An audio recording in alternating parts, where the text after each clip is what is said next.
But I'm delighted to say that my next guest is here. The Australian pianist Angelo Villani, who's performing at the Roslyn Hill Chapel in London this coming Saturday, and then at the Fidelio Cafe a week later, the 20th and 21st, although I'm sorry to say that you might have to hope for returns because that one's sold out. But Angelo, it's lovely to have you here.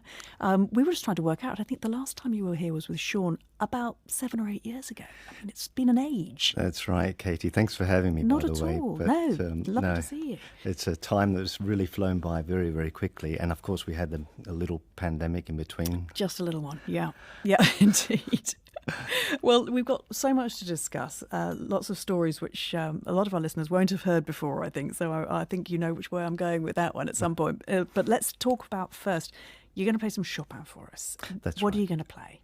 Well, this particular Mazurka, the Opus 68 number 2 in A minor, I believe he composed when he was around about 17. So it's a posthumously published work. And the interesting thing I find about the Mazurkas is that a lot of them are very nostalgic and reflect his homesickness because he left Poland at the age of 21, and a lot of the Mazurkas do reflect that homesickness. But this one actually was composed when he was still in Poland. So I find it very, very interesting that these rather wistful and nostalgic sentiments are already present, I think. Maybe you already had plans to leave, I would imagine. Dreams, perhaps. Maybe. Yeah. Maybe. Well, you're no stranger to living a long way from home yourself, of course. No, it's been a while, but I try to get back to Australia as often as I can to see my parents and the rest of my family. In fact, today is my mum and dad's 64th wedding anniversary, so I'd like to dedicate the playing to them. They've been wonderful parents, and I'm hoping to see them again at the end of the year. That is quite the achievement. That's epic. Well, congratulations to them if they're listening. What are they called? Tony and Maria. Tony and Maria. You must be very proud of Angelo. I am indeed. I am. Well, if you're ready to play the Chopin, we'd love to hear it. This is the Mazurka in A minor, Opus 68, number 2. This is Angelo Villani playing live for us here on In Tune.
stuff. Thank you very much indeed, Angelo Villani. Chopin's Mazurka in A minor, Opus 68, number 2. And Angelo is giving a recital at the Roslin Hill Chapel on Saturday, and then at the Fidelio Cafe a week later. And we will chat some more, Angelo, but that was delightful. And I hope your mum and dad enjoyed it on their 64th wedding anniversary. Thank you very much indeed. You're listening to In Tune. It's 6:15. My guest, Angelo Villani, is here. It's 28 minutes to 7, and I'm so happy that we've been chatting away during that Mozart. Enjoying that. You said that took you back to school pretty much, listening to that performance of the Mozart. Yes, it did. It's amazing what music can do in taking you back in time. So it's always marvellous to listen to these older recordings. I think I can recall when that particular recording was released when I was working at Tower Records in the 90s, if I'm not mistaken. I do remember the Hagen Quartet very well. So, yeah, music has a great capacity to take us back in time, which is wonderful. Tower Records, what a great place to work as a musician. I mean, in the 90s, that was been the Mecca. It was really quite a special place. It was... I met so many great people working at Tower Records, wonderful salt-of-the-earth folk, and to be surrounded by music and good people was a real blessing. I'm very sad that it no longer exists, except in Japan, of course. Yeah, there was talk about it coming back, wasn't there? But we're getting off the point. We're getting off the point. We're going to hear some Tchaikovsky, and when we were chatting just now, you were saying when your brother and sister in your teens were listening to Madonna and Michael Jackson, you were absolutely lost in Tchaikovsky. That was your world and you loved it. Yes, it was my first love, I think, in music. I had such a passion listening to him, and I wanted to collect all the recordings of the Pathetique Symphony and the Fifth Symphony and so on. We were discussing earlier about the wonderful Mravinsky Fifth Symphony recording, just to compare them all side by side and see how different they could be with different interpretations. This taught me a lot about diversity in music making. And it was my pop music. Tchaikovsky and Brahms and Liszt were my gods, my heroes. They still are. I mean. And you now transcribe a lot of the orchestral music. What are we going to hear from you now? Well, this one's it's a reminiscences of Romeo and Juliet from the Fantasy Overture. I did look at the whole piece, which goes around about 20 minutes in length. It's an orchestral piece, as you know, originally, and it has several versions, 2 or 3 versions, including one for tenor and soprano, which is very interesting.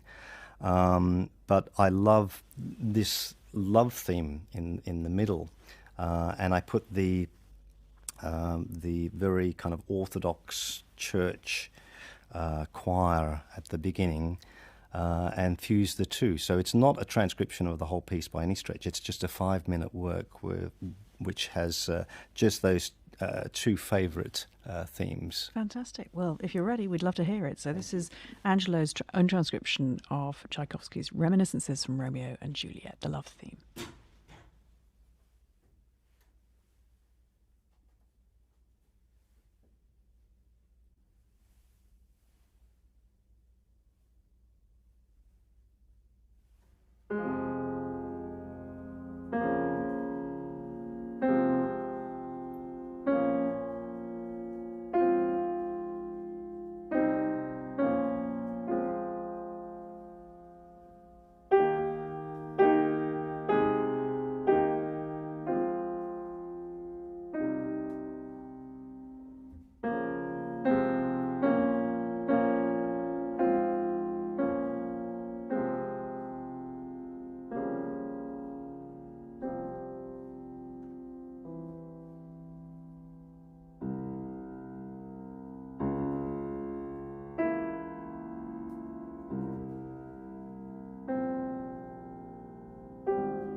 So much passion from Angelo Villani and that transcription that he's made of the reminiscences from Tchaikovsky's Romeo and Juliet. That was wonderful, Angelo. My goodness, I can hear you as a teenager in love with that music. Oh wow! I'm a bit out of breath, actually. Oh, no. Not surprised. I'm not surprised. Well, I must ask, before we hear the Grieg, I must just ask you about your story, because some listeners may recall when you were here before a few years ago talking to Sean about it. But of course, you had the most extraordinary time. You were this child prodigy in Australia, playing pieces like that, and then suddenly it all stopped, and then you kind of refound yourself 20 years later. But what happened? Because it was an injury, wasn't it? Yes, it was an unknown injury to begin with, so hence why it took me so long to discover exactly what the problem was. But I did karate when I was a youngster, and I fell on my hand, and this caused the injury to my thumb, and then caused disharmony in the rest of the hand. But I met a wonderful hand surgeon in Australia at a winery of all places, just purely by chance, who set me on the right track. And that was about maybe 7 years ago now. So there was a good couple of decades where we were still in the dark, but making some degree of progress. And I worked at Tower Records, of course, in that interim, and tried to keep the playing going a little on the side, like with small pieces. But presumably it hurt, right? Sorry? It hurt, presumably, to play. Well, the funny thing was that there was never any pain. I think that was an issue with medics trying to understand what it was, because pain is a good indicator of where the problem is and what's happening, and where to target the diagnostics. But with me, there was no pain. It was just like a numbness or a loss of sensitivity, but enough to destroy the playing. So I did very little of it during those 22 odd years, but listened to a lot of music and made some great friends, of course, and slowly started practicing a program and building it up from scratch. So I guess I had to be slightly patient, even though I wanted to give up. I was saying to my colleague earlier, it's like swimming across a river. You get halfway and then, it's pointless really giving up then. So it was very much like that. I have to say, patience is the understatement of the century, I think. Goodness me, 20 years. But listen, it's wonderful that you're back. You've been back for several years now, and on great form, of course. But Thank you. it's a very inspiring tale. We're going to have some more music if you're ready. Yes, absolutely. This is some Grieg, To the Spring. Yes, To the Spring, very nostalgic and fitting for my parents' 64th wedding anniversary, I think. Tonya Maria, we're still there with you. Thank you so much.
Gorgeous playing from Angelo Villani. Live here on In Tune, that was Grieg's To the Spring.